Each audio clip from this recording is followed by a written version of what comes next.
আমার কাছে আমেরিকার যে কোনো স্টেটে আমি যাই না কেন, সব জায়গার রাস্তাগুলো কেন যেন একই রকম লাগে। রাস্তার দুধারে সারি সারি গাছপালা, বাড়িঘরগুলোও একই রকম।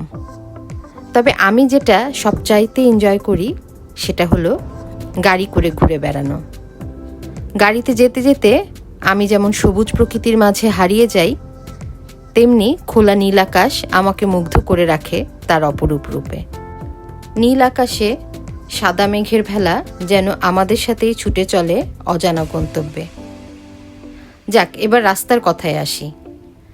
আমার প্রতিটা ব্লগে আমি রাস্তা দেখাই, তার কারণ হচ্ছে আমি চাই আমার চোখে দেখা যে কোনো সুন্দর জিনিস যাতে আপনারা মিস না করেন। তাই নিউ ইয়র্কের সুন্দর সুন্দর রাস্তাগুলো আপনাদেরকে আমি দেখাই। কথা বলতে বলতে চলে এসেছি গন্তব্যে।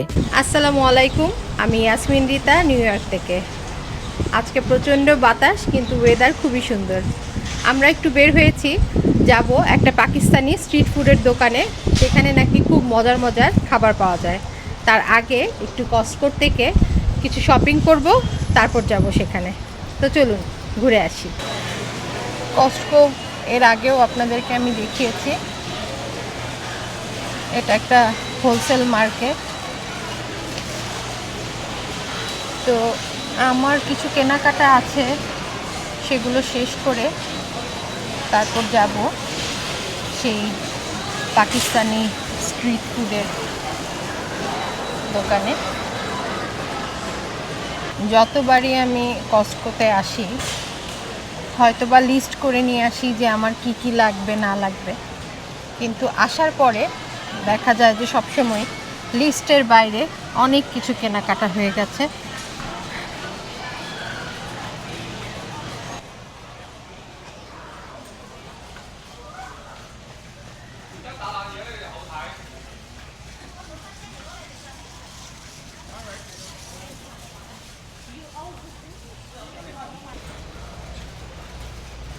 চাল নিলাম।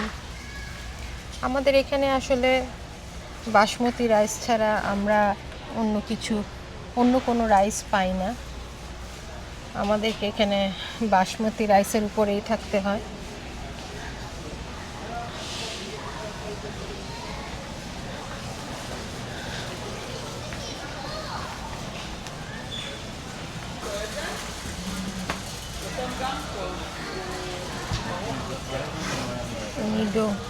নিব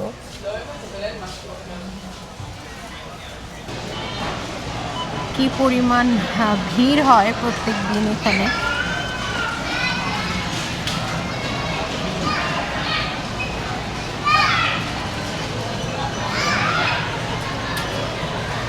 আমার পেস্ট নিতে হবে,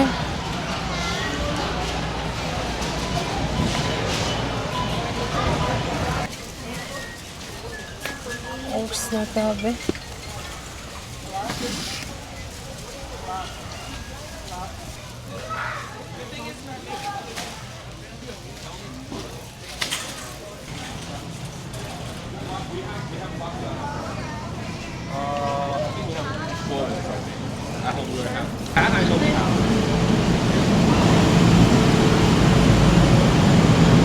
দুধ নিতে হবে,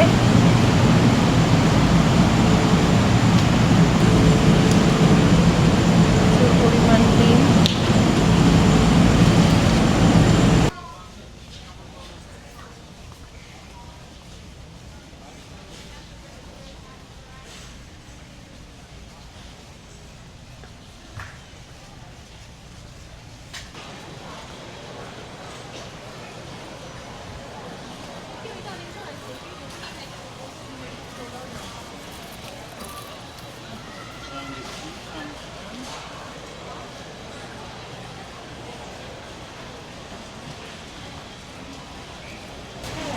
প্রতিবারই তারা চেঞ্জ করতে থাকে।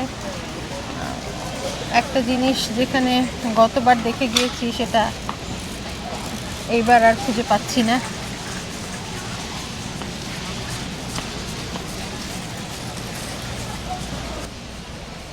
অবশেষে পাওয়া গেল টাইড।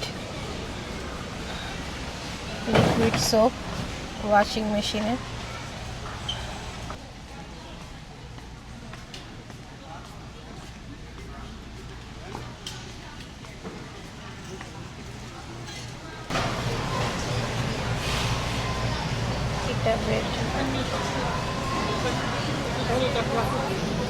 আমার সবসময় কস্টকো আসলে যা হয় যে একটা লিস্ট নিয়ে আসি, লিস্টের বাইরে সব সময় আমার কেনাকাটা হয়। লিস্টের ভিতরে তো দেখা যায় যে আমি 2টা জিনিস কিনতে আসলে 4টা জিনিস কিনতে আসলে 6টা, এরকম হয়। তো আজকে যেমন লিস্ট ধরে এসেছিলাম, কিন্তু লিস্টের ভিতরে কেনাকাটা করতে পারলাম না। এখন যাব কাউন্টারে, তো চলুন যাই।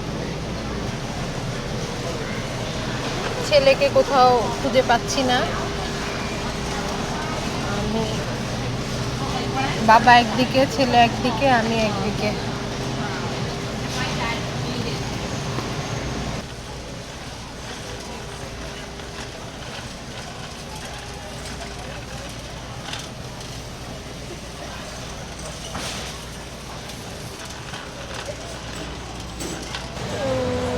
কি সুন্দর শোপিসটা।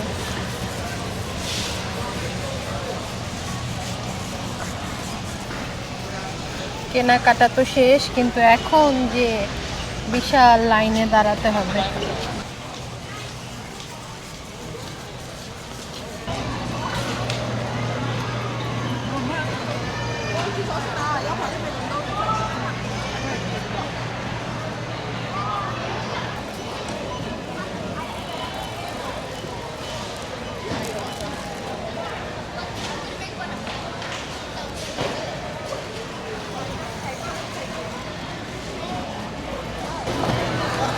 আমাদের কেনাকাটা শেষ, আমরা এখন বের হয়ে যাব সেই পাকিস্তানি স্ট্রিট ফুডের দোকানে। দেখি গিয়ে কি পাওয়া যায়।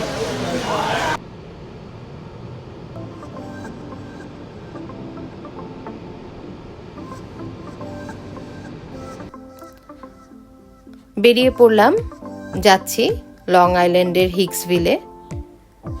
সুন্দর কিছু নেইবারহুডের ভিতর দিয়ে যাচ্ছি। আশপাশের বাড়িগুলো দেখতে খুবই সুন্দর, আর বেশিক্ষণ সময় লাগেনি কস্টকো থেকে আমাদের। কথা বলতে বলতেই চলে এসেছি আমাদের সেই গন্তব্যে। খুবই সুন্দর এলাকা এবং গাড়ি পার্কিং এর খুবই সুন্দর ব্যবস্থা আছে।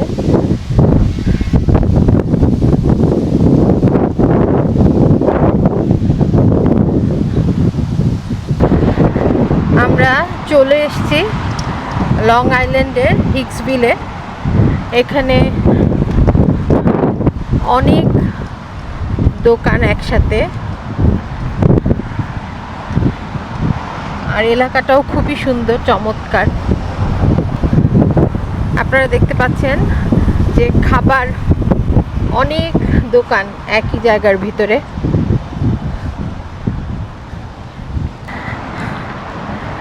আমরা আজকে যেখানে যাচ্ছি সেটার নাম হচ্ছে ফুড স্ট্রিট। এটা একটা পাকিস্তানি স্ট্রিট ফুডের দোকান।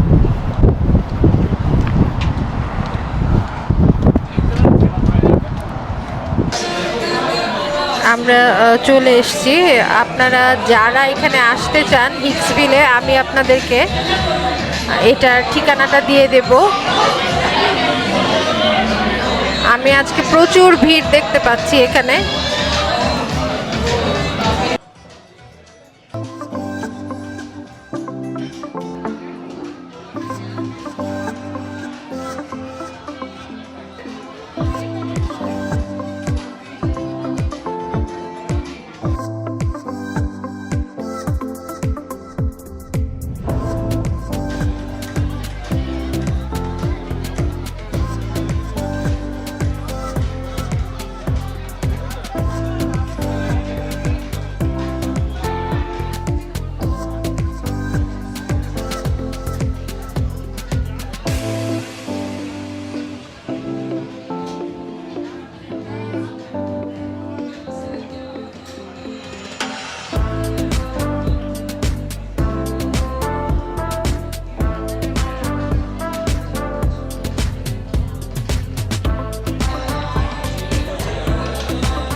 চমৎকার ইন্টেরিয়ার।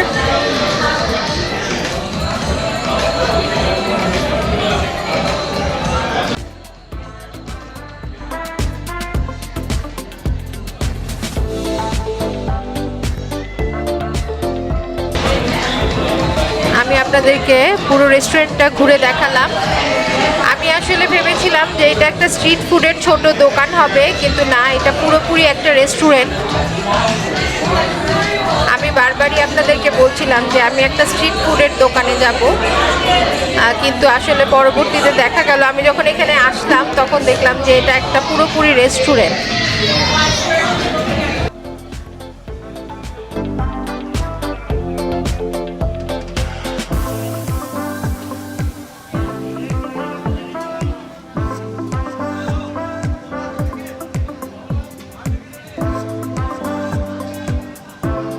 আমি যখন এই রেস্টুরেন্টটার নাম শুনেছিলাম, আমি তো বললাম আপনাদেরকে যে আমি আসলে ভেবেছি যে এটা একটা স্ট্রিট ফুডের ছোটোখাটো দোকান হবে, কিন্তু না, পরবর্তীতে এসে দেখলাম যে এটা একটা বড় রেস্টুরেন্ট। এবং আমার এখানে আসার একটা মাত্র কারণ যে আমি পাকিস্তানি স্ট্রিট ফুড কখনো ট্রাই করিনি, যার জন্য আমি মেইনলি পাকিস্তানি স্ট্রিট ফুডগুলোই আজকে এখানে নিয়েছি। অন্যান্য আরও অনেক ধরনের খাবার আছে এখানে, হয়তো বা পরবর্তীতে কোনো দিন আরেকদিন ট্রাই করব, কিন্তু মেইনলি আজকে আমি তাদের একদম স্ট্রিট ফুড যেগুলো সেগুলোই এখানে ট্রাই করছি। আমরা আজকে এখানে অর্ডার দিলাম বিফ বার্গার, গাপ্পা চাট, আর হলো এখানে চিকেন টিক্কা পারাঠা রোল একটা তাদের আছে, আর আমার ছেলে যথারীতি ফ্রেঞ্চ ফ্রাই তার পছন্দ সেটা নিয়েছে, আর সোডা। এখন দেখার পালা যে খাবারগুলো কেমন হয়। দেখতে তো ভালোই লেগেছে এবং এখনও দেখছি ভালো লাগছে, দেখি খাবারগুলো কেমন।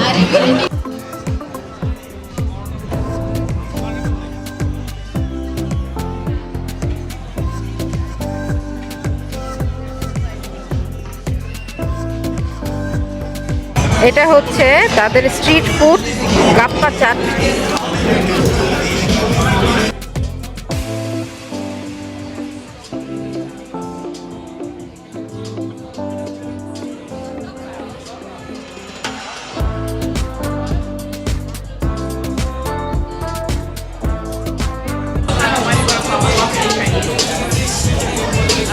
এটা আসলে হলো যে কচুরির ভিতরে সমস্ত ডাবলি, চানাচুর, টক দই এগুলো সব কিছু দেয়া, মজা। সাথে আলু আছে, ডাবলি আছে, সব কিছু দেয়া, মজা, জিনিসটা মজা।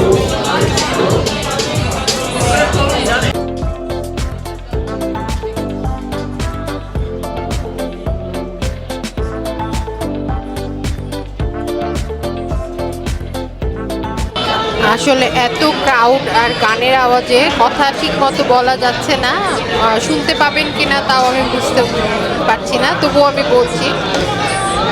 আমার কাছে এই খাওয়াটা যেটা কি তারা গাপ্পা চাট বলছে, এটা আসলে একটা বড় ফুচকার ভিতরে আমাদের যে আমরা ফুচকার যা দেই সেটার ভিতরে সেগুলোই ইনগ্রিডিয়েন্টস বলেন, যা দেই ফুচকার ভিতরে সেগুলোই। আর খুব স্লো, অনেকক্ষণ আগে অর্ডার দেওয়া হয়েছে, সার্ভিস খুবই স্লো। একটা খাবার এসছে, অন্যান্য খাবারগুলো এখনো এসে পৌঁছায়নি। আরেকবার যখন আসবো তখন দেখতে হবে যে সেটা কি অনেক বেশি লোকজনের জন্য হচ্ছে। তারপরেও রেস্টুরেন্ট যেহেতু, সেহেতু স্লো সার্ভিসের কোনো আসলে এক্সকিউজ দেওয়ার কিছু নেই এখানে। দেখি অন্যান্যগুলো কখন আসে।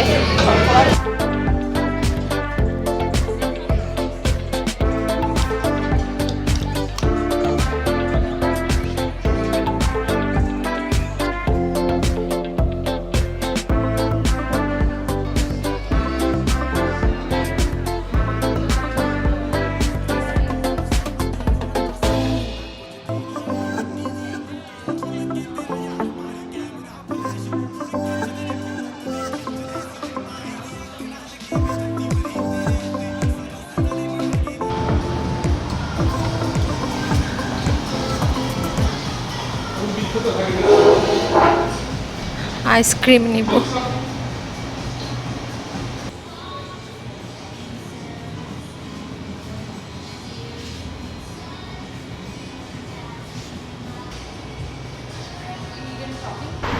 আমরা যে পাকিস্তানি রেস্টুরেন্টটাতে খেলাম সেটা সম্পর্কে একটু ছোট্ট করে বলি। অনেকে আসলে শুনে শুনেই আমরা আসি যে অমুক রেস্টুরেন্ট ভালো, ওইটার খাওয়া ভালো। তো আজকে আমি আসলে ফুড ব্লগার না, তারপরেও আমার যা এক্সপিরিয়েন্স সেখান থেকে আমি কিছুটা বলতে চাই আপনাদেরকে। যে খাবার মোটামুটি তাদের ভালোই ছিল, খাবারের নিয়ে আমার কোনো অবজেকশন নেই। খাবার আমাদের বাংলাদেশ পাকিস্তানের টেস্ট বাট আমরা একই রকম, প্রায় ধরতে গেলে আমাদের খাবার ভালো লেগেছে, কিন্তু সার্ভিস খুবই খারাপ ছিল। আপনারা যারা আসবেন তারা যদি হাতে সময় নিয়ে, যে ঠিক আছে আমি একটা রেস্টুরেন্টে গেলাম, আমার 1 ঘন্টা সময় নষ্ট হলো, তাতে আমার কোনো সমস্যা হলো না, সেরকম হয় তাহলে আর কি আসতে পারেন। কারণ আমরা প্রায় 1 ঘন্টার মতো বসেছিলাম। অর্ডার করার পরে আমাদেরকে 45 মিনিটস পরে তারা খাবার দিয়েছে, সার্ভ করেছে। তো এরকম আমাকে যদি বলেন যে সার্ভিসে আপনি কত দেবেন, তাহলে আমি তাদেরকে সার্ভিসে 0 দেব। কারণ সার্ভিস খুবই খারাপ ছিল, এবং খাবারের দিক দিয়ে তো আমি বললামই ভালো ছিল। এবং মোটামুটি যারা আসবেন তারা সেই প্রিপারেশনটাই নিয়ে আসবেন যে আপনাকে এখানে আসলে অনেকক্ষণ বসে থাকতে হবে। তো আমি আজকের মতো বিদায় নেব। আইসক্রিম নিয়েছি যেহেতু আইসক্রিম খেতে হবে। তো দেখা হবে নতুন কোনো ভিডিও নিয়ে আবার আপনাদের সাথে। সেই পর্যন্ত ভালো থাকবেন আপনারা। আল্লাহ হাফেজ।